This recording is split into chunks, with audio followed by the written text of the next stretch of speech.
بسم اللہ الرحمن الرحیم۔ آخرت میں کفار و منافقین اللہ کو سجدہ کرنا چاہیں گے بھی تو نہ کر سکیں گے۔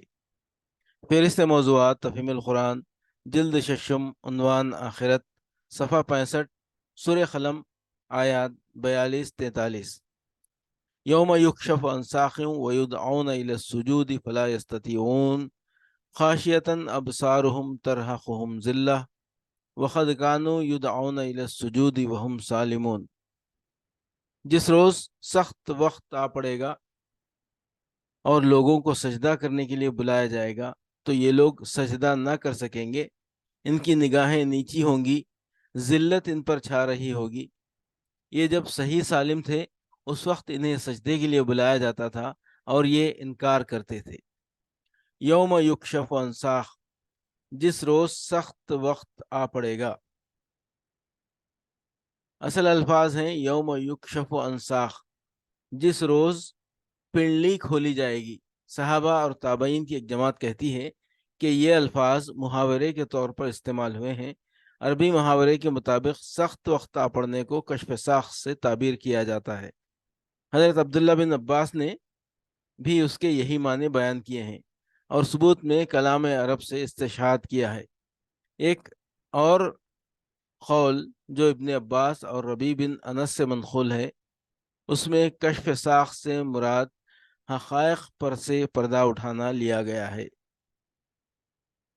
اس تعویل کی روح سے معنی یہ ہوں گے کہ جس روز تمام حقیقتیں بے نقاب ہو جائیں گی اور لوگوں کے اعمال کھل کر سامنے آ جائیں گے۔ وَقَدْ كَانُوا يُدْعَوْنَ إِلَى السُّجُودِ وَهُمْ سَالِمُونَ، یہ جب صحیح و سالم تھے اس وقت انہیں سجدے کے لیے بلایا جاتا تھا اور یہ انکار کرتے تھے۔ اس کے معنی یہ ہے کہ قیامت کے روز علی اعلان اس بات کا مظاہرہ کرایا جائے گا کہ دنیا میں کون اللہ تعالیٰ کی عبادت کرنے والا تھا اور کون اس سے منحرف تھا۔ اس غرض کے لیے لوگوں کو بلایا جائے گا کہ وہ اللہ تعالیٰ کے حضور سجدہ بجا لائیں۔ جو لوگ دنیا میں عبادت گزار تھے وہ سجدہ ریز ہو جائیں گے، اور جن لوگوں نے دنیا میں اللہ کے آگے سر نیاز جھکانے سے انکار کر دیا تھا ان کی کمر تختہ ہو جائے گی۔ ان کے لیے یہ ممکن نہ ہوگا کہ وہاں عبادت گزار ہونے کا جھوٹا مظاہرہ کر سکیں، اس لیے وہ ذلت اور پشیمانی کے ساتھ کھڑے کے کھڑے رہ جائیں گے۔ آخرت میں کفار و منافقین اللہ کو سجدہ کرنا چاہیں گے بھی تو نہ کر سکیں گے۔ فہرست موضوعات تفہیم القرآن، جلد ششم، عنوان آخرت، صفحہ 326 تا 328، سورہ فجر، آیات 1 تا 4۔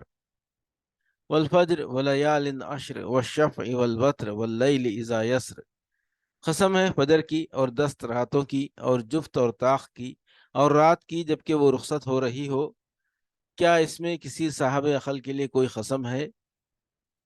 انداز بیان پر غور کرنے سے صاف محسوس ہوتا ہے کہ پہلے سے کوئی بحث چل رہی تھی جس میں رسول اللہ صلی اللہ علیہ وسلم ایک بات پیش فرما رہے تھے اور منکرین ان کا انکار کر رہے تھے۔ اس پر رسول کے قول کا اس بات کرتے ہوئے فرمایا گیا کہ قسم ہے فلاں اور فلاں چیزوں کی۔ مطلب یہ تھا کہ ان چیزوں کی قسم جو کچھ محمد صلی اللہ علیہ وسلم کہہ رہے ہیں وہ برحق ہے۔ پھر بات کو اس سوال پر ختم کر دیا گیا، کیا کسی صاحب عقل کے لیے اس میں کوئی قسم ہے؟ یعنی کیا اس حق بات پر کوئی شہادت دینے کے لیے اس کے بعد کسی اور قسم کی ضرورت باقی رہ جاتی ہے؟ کیا یہ قسم اس کے لیے کافی نہیں ہے کہ یہ ہوشمند انسان اس بات کو مان لے جسے محمد صلی اللہ علیہ وسلم پیش کر رہے ہیں؟ اب سوال یہ ہے کہ وہ بحث کیا تھی جس پر ان 4 چیزوں کی قسم کھائی گئی؟ اس کے لیے ہمیں اس پورے مضمون پر غور کرنا ہوگا جو بات کی آیتوں میں تم نے دیکھا نہیں کہ تمہارے رب نے عاد کے ساتھ کیا کیا سے شروع ہو کر سورت کے آخر تک چلتا ہے۔ اس سے معلوم ہو جاتا ہے کہ بحث میں جزا و سزا کے بارے میں تھی جس کو ماننے سے اہل مکہ انکار کر رہے تھے، اور رسول اللہ صلی اللہ علیہ وسلم انہیں اس کا خیال کرنے کے لیے مسلسل تبلیغ و تلقین فرما رہے تھے۔ اس پر فجر اور 10 راتوں اور جفت اور طاق اور رخصت ہوتی ہوئی رات کی قسم کھا کر فرمایا گیا کہ اس بات کو باور کرنے کے لیے کیا یہ 4 چیزیں کافی نہیں ہیں کہ کسی صاحب عقل آدمی کے سامنے اور کوئی چیز پیش کرنے کی ضرورت ہو؟ ان قسموں کا یہ موقع و محل متعین ہو جانے کے بعد لامحالہ ہمیں ان میں سے ہر ایک کے وہ معنی لینے ہوں گے جو بات کے مضمون پر دلالت کرتے ہوں۔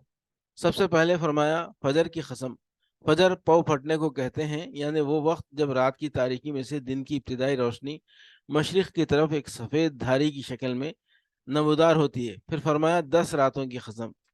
سلسلہ بیان کو نگاہ میں رکھا جائے تو معلوم ہوتا ہے کہ اس سے مراد مہینے کی 30 راتوں میں سے ہر 10 راتیں ہیں۔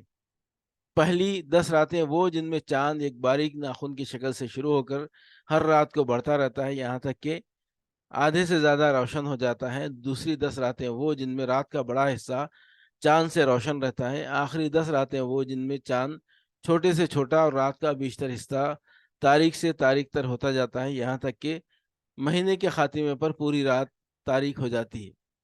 اس کے بعد فرمایا جفت اور طاق کی قسم۔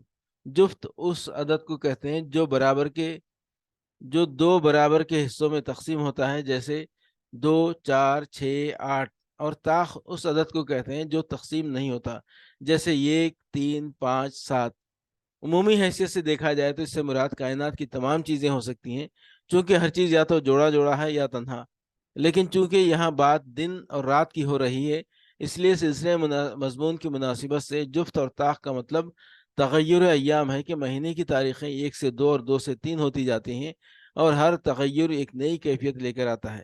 آخر میں فرمایا رات کی قسم جبکہ وہ رخصت ہو رہی ہو، یعنی وہ تاریکی جو سورج غروب ہونے کے بعد سے دنیا پر چھائی ہوئی تھی، خاتمے پر آ لگی ہو اور پاؤ پھٹنے والی ہو۔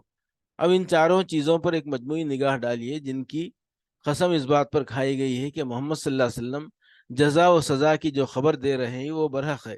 یہ سب چیزیں اس حقیقت پر دلالت کر رہی ہیں کہ ایک رب قدیر اس کائنات پر فرمان روائی کر رہا ہے، اور وہ جو کام بھی کر رہا ہے وہ بے تکا، بے مقصد، بے حکمت، بے مصلحت نہیں کر رہا ہے، بلکہ اس کے ہر کام میں صریحاً ایک حکیمانہ منصوبہ کار فرما ہے۔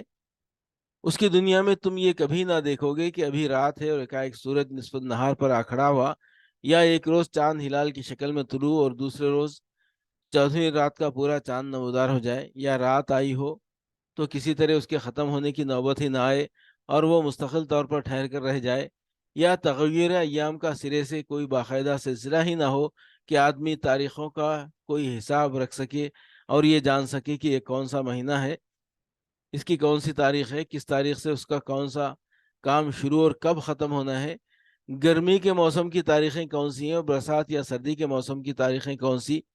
کائنات کی دوسری بے شمار چیزوں کو چھوڑ کر اگر آدمی شب و روز کی اس باقاعدگی ہی کو آنکھیں کھول کر دیکھے اور کچھ دماغ کو سوچنے کی تکلیف بھی دے، تو اسے اس امر کی شہادت ملے گی کہ یہ زبردست نظم و ضبط کسی قادر مطلق کا قائم کیا ہوا ہے، اور اس کے قیام سے اس مخلوق کی بے شمار مصلحتیں وابستہ ہیں جسے اس نے اس زمین پر پیدا کیا ہے۔ اب اگر ایسے حکیم و دانا اور قادر و توانا خالق کی دنیا میں رہنے والا کوئی شخص آخرت کی جزا و سزا کا انکار کرتا ہے تو وہ دو حماقتوں میں سے کسی ایک حماقت میں لامحالہ مبتلا ہے۔ یا تو وہ اس کی قدرت کا منکر ہے اور یہ سمجھتا ہے کہ وہ اس کائنات کو ایسے بے نظیر نظم کے ساتھ پیدا کر دینے پر تو قادر ہے، مگر انسان کو دوبارہ پیدا کر کے اسے جزا و سزا دینے پر قادر نہیں ہے، یا وہ اس کی حکمت و دانائی کا منکر ہے اور اس کے بارے میں یہ سمجھ بیٹھا ہے کہ اس نے دنیا میں انسان کو عقل اور اختیارات دے کر پیدا تو کر دیا، مگر وہ نہ تو اس سے کبھی یہ حساب لے گا کہ اس نے اپنی عقل اور اپنے اختیارات سے کیا کام لیا، اور نہ اچھے کام کی جزا دے گا اور نہ برے کام کی سزا۔ ان دونوں باتوں میں سے جس بات کا بھی کوئی شخص قائل ہے وہ پرلے درجے کا احمق ہے۔